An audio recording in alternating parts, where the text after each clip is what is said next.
Bismillahirrahmanirrahim. Assalamualaikum warahmatullahi wabarakatuh.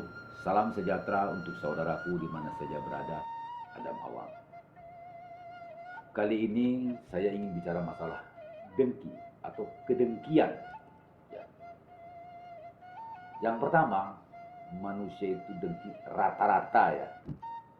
Manusia yang dengki itu tidak rasional. Rasionya tidak jalan. Itu rata-rata. Yang kedua, manusia yang dengki itu hampir rata-rata tidak pernah mau menerima kebenaran yang hakiki. Itu yang kedua. Yang ketiga, orang dengki itu hampir rata-rata selalu melihat salahnya orang. Itu hampir rata-rata. Itu ciri-ciri orang dengki. Saya ulangin ya, orang dengki itu rata-rata tidak rasional. Contohnya beginilah ya, saya contoh aja. Ada sebuah berita, ada sebuah kejadian. Orang itu menceritakan sesuatu.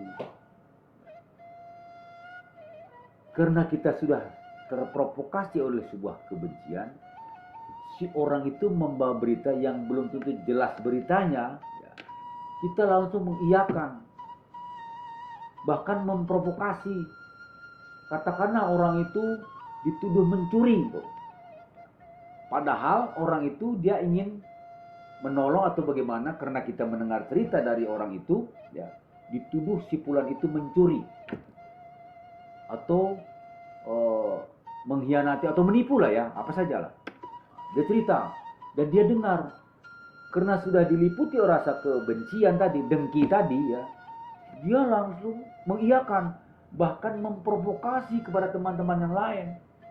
Karena dia memelihara sifat dengki tadi. Itu hampir rata-rata seperti itu kalau orang dengki itu. Sudah akhirnya menyebar kemana-mana. Ujung-ujungnya tidak jelas. Itulah akibat sebuah kedengkian. Itu yang pertama. Yang kedua tadi saya bilang, orang dengki itu rata-rata tidak bisa menerima fakta kebenaran yang hakiki. Karena sudah muncul kedengkian sih. Saya kasih contoh umpamanya. Ya. Pada suatu ketika ada seseorang sedang menolong orang, ya, atau menolong sesuatu lah ya. Entah itu menjaga mobilnya kayak di YouTube itu, entah itu dia menjemur, menolong menjemur, atau entah itu mendorong apa sajalah. Terkesan dia menuduh bahwa itu orang sedang mencuri, berbuat jahat lah, gitu. Akhirnya heboh kan, heboh. Selang satu hari, selang satu minggu, selang satu bulan, mungkin berapa bulan kemudian, fakta kebenaran muncul bahwa sebenarnya orang itu memang menolong. Tapi terlanjur kita ini menuduh karena dasar kebencian tadi sesuatu yang jelek. Begitu fakta kebenaran itu muncul, dia tidak bisa menerima. Pasti ada saja bahasanya. Ah, itu pura-pura saja. Ah, itu mungkin ditutupi saja. Ya. Baik dalam soal kehidupan sehari-hari, mungkin soal politik, ya, mungkin soal perdagangan, mungkin soal apa saja. Sehingga terkesan bahwa kebenaran itu ya memang tidak ada.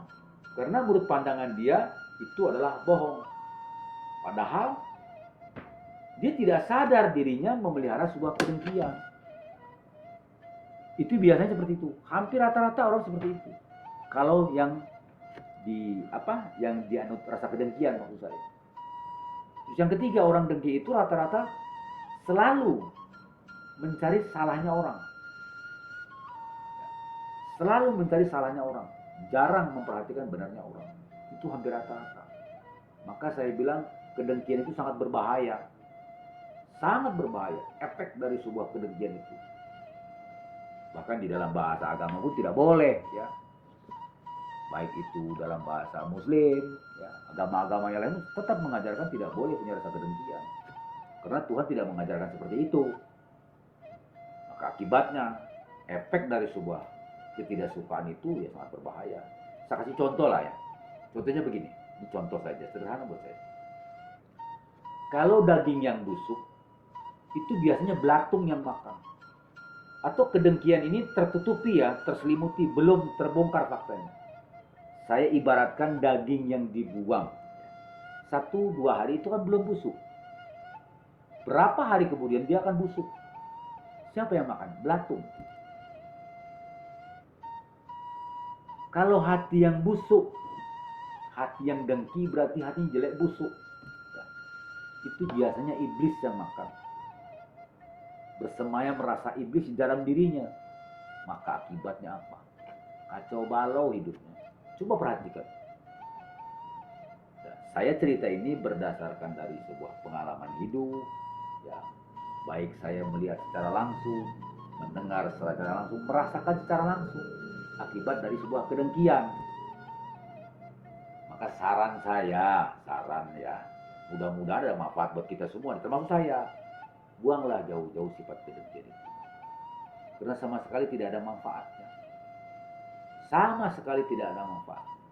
Itu kalau dalam bahasa saya, orang yang selalu memelihara unsur negatif.